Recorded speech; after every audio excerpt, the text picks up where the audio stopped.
We then move on to who is the person and the gifts and strengths. Sometimes on the nightmares, the meeting needs a bit of a lift.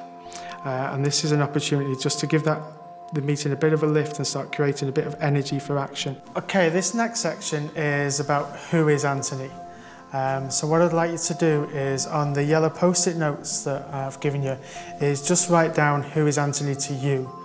We have Anthony is supportive, friend, good company, an antiques enthusiast,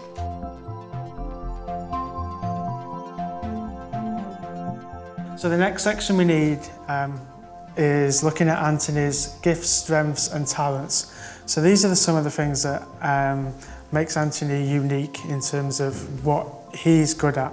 And really try and think as well if there's talents there that will help us in some of our actions that we're going to identify later.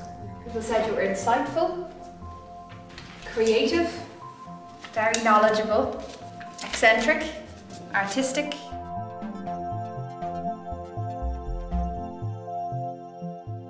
We then move on to the list of needs, and this is about what needs to happen.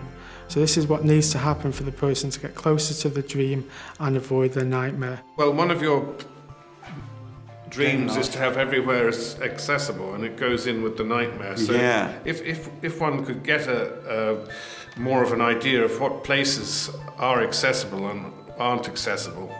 Anthony, so far, the things that we need to do to make your dreams happen and stay away from your nightmares are you want to learn how to use the email, to do a photography course, a buying and selling course, find accessibility guides so that you know more places that are accessible. Francine suggested that you do an accessibility audit in Dunleary because you'd started that as a project. The plan facilitator should make sure that everyone knows and remembers that what the focus person has to say on anything is what really matters. I'm encouraging everybody part of that meeting to participate, but I'm always checking back with the focus person to see if that's correct.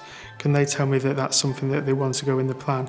Now, when there's issues and people would disagree, I would always be on the side of the individual whose plan it is.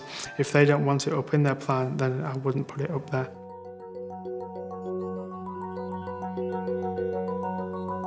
Final step is looking to actually make those lists of needs into more concrete actions. So who in the group, when it's needed, is going to take responsibility for what action and when are they going to do it? So Anthony, we've got our action plan now, okay? Yeah. So the things that were said were yourself and Francine are going to go to the Adult Guidance Centre, Yes. see what courses are available. And Francine said that in the library there's free email courses. You're going to look at them? Well, the bit society's doing it. And before I did it, I didn't know what 100% was involved. So once I got into it,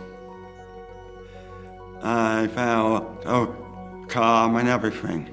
It's really useful that Anthony had an opportunity to explore prior to the meeting what he wanted to get out of the meeting and also what he was actually planning for. And it was really useful for Anthony to be supported by two people that he knew well and he felt comfortable with, but also were going to contribute not just to the meeting but also support Anthony in some of the actions afterwards. And it's really great when planning meetings work well and people are energised and motivated. The real challenge and the real difficulty is implementing it.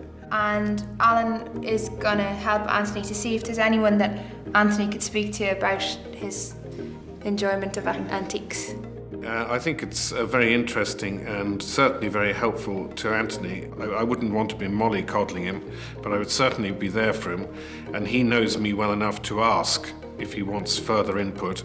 And I know him well enough to say you can, I think, do that little bit on your own. I thought it was all very interesting. There's lots in it, parts of it that I knew about you and lots that I didn't know, so I've got to know you a lot better. Right.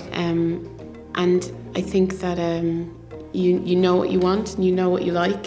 Yes. And it's good to have it laid out in front of you like this, that you can see and that we all know and we're all sort of committed to helping. I thought it went well. Very well. And I thought everybody did their part very well. I feel the PCP meeting in general was a really good experience. It was very insightful into Anthony and into his life and what's important to him.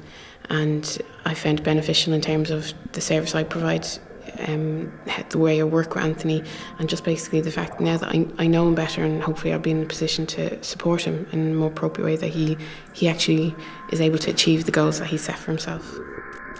The focus person will be able to tell that person-centred planning is working when they begin to experience a real change for the better in their life as a result of the plan being put into action. Also, they will know if it is not working as it should if they are not experiencing real changes for the better. I think it was a good experience. Very good experience.